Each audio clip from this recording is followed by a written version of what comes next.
Teraz wychodzimy na Babią Górę. Akcja!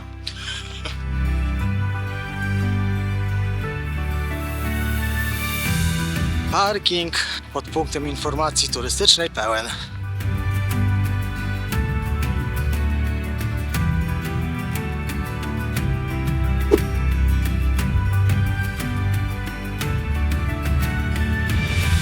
Ruszamy niebieskim szlakiem. Wdech wciągnąć przód. Raz, dwa, trzy. Ostatnie nadzieje białych.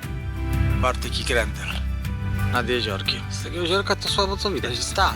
Stach. Nie za dużo zostało.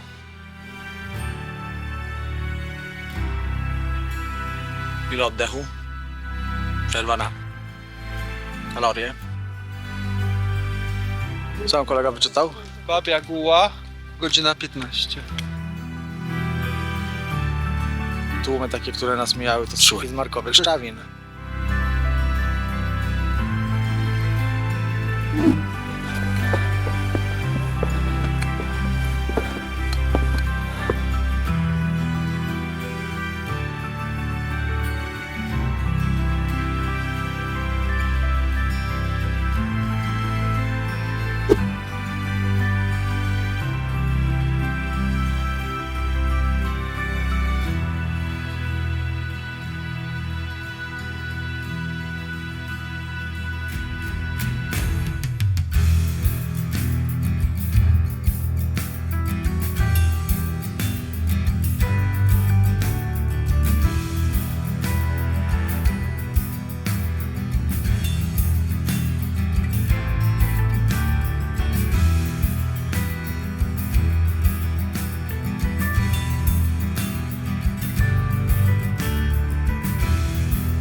Stoją na lodzie.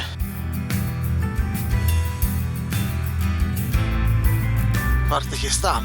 Chodzi już po drabinkach. A ja dopiero tutaj przez kolejną partię łańcuchów.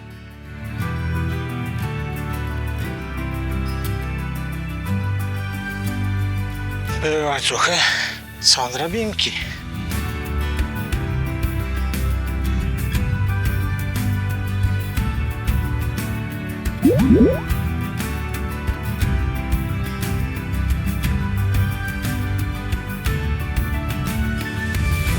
Ostatnie 100 metrów.